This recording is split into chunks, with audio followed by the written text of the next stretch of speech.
Στην αρχή. Στην αρχή όλα φαίνονται ωραία. Είσαι συνέχεια ανεβασμένος. Νομίζεις ότι είσαι ο πιο μάγκας στην παρέα σου. Ότι σε ζηλεύουν όλοι. Κι ύστερα πέφτεις στη λούμπα. Στην αρχή δεν χρειάζεσαι πολύ. Με 20-30 τη βγάζεις.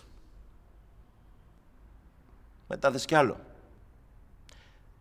50, 100 και μετά κι άλλο. 200 τετραγωνικά, 300, 1 στρέμμα, 10 στρέμματα και μετά κι άλλο. 20 στρέμματα κι άλλο. Κι άλλο.